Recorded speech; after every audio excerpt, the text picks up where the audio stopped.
Alrighty guys, what is going on? Welcome back to the best investing money management channel on YouTube. In today's video, we are going to be talking about why I just bought Snapchat stock. I hope you guys enjoy it. If you guys get anything value out of this video, hit that like button, subscribe to the channel. If you have any questions, concerns, make sure you guys ask them down below. Now, for those of you that don't know what Snapchat is a social media site. It allows you to send pictures or videos to friends or family or anybody in your Snapchat contacts.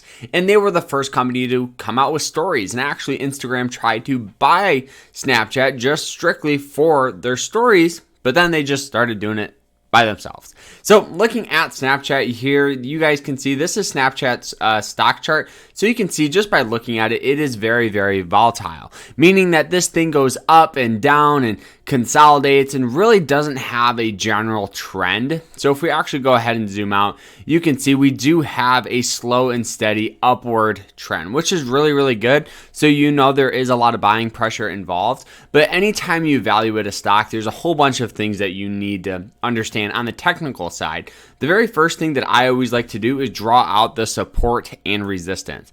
Now, for me, this is a very, very important part. The reason why is because this is when I'm going to want to buy or sell the stock if I'm going to be swing trading it or trading it in general. So looking at the chart, you can see it does have some clear resistance, pretty much anything above 73 bucks. You can see it's hit it several times, and every single time it just has that natural tendency to get a decent amount of sell-off. Now, looking at the support on the other hand, for me, I definitely think the support is right here at about this $37 mark, right? We've seen it hit it several times in the past, and virtually every single time it hits that mark, we immediately get buying pressure very, very soon. So for me, I definitely think it's anything under this $37 mark is going to be buying at a pretty fair price.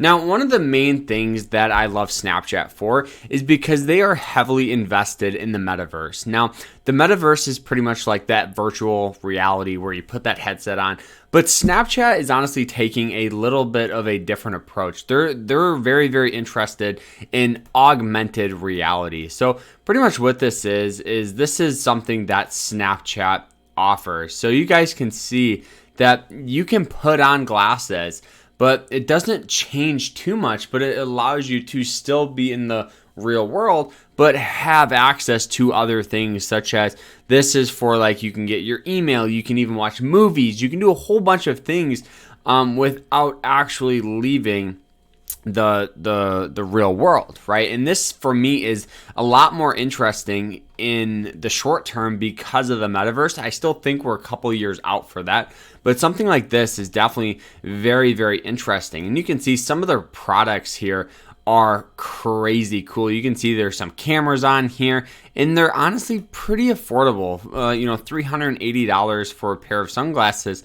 Yes, I know a lot of people say that's a little on the high side, but given that you get some cameras, you get a whole bunch of other things, I definitely think that this is the route to take. Ray-Ban is doing a very, very similar thing with their glasses where you can record and take pictures. And the beauty of it is this is all without this. This is all just putting on a pair of sunglasses that virtually look like normal sunglasses, but they're completely not. So for me, this has so much potential, especially in the long term.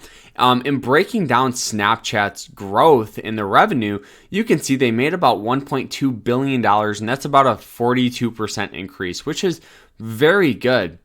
Looking at the cash on hand, they do have about $3.6 billion in cash and only about $2.2 billion in debt. So they have way more cash on hand than long-term debt, which is fantastic. Meaning if Snapchat ever struggles or goes through a tough time, they have a lot of cash to continue to grow and invest into the business. So I definitely think that is something that every investor needs to understand.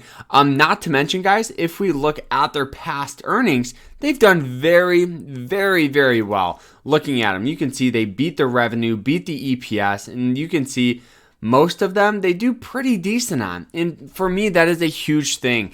You want a company that is growing and continuing to innovate. The only downside for me that Snapchat offers is going to be they're not profitable. They're not profitable. So what that means is obviously they don't make any profit. They actually have a negative profit margin of about 11%, which I know seems like a lot, but Tesla wasn't profitable. Amazon wasn't profitable. Apple wasn't profitable. It took them years to become profitable, and I definitely think with a higher growth, higher speculation stock like Snapchat, it'll probably become profitable in about 2023 to 2025. Right in that range is where I suspect that Snapchat will become profitable. And I guarantee when it does, the stock will pop up because it's really the only thing holding it back.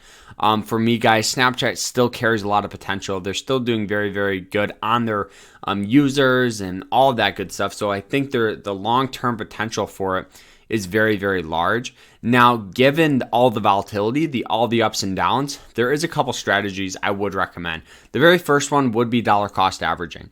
The difference between that and traditional investing would be you buy it and you don't even look at it, right? Dollar cost averaging is a way to invest, but you reduce the downside.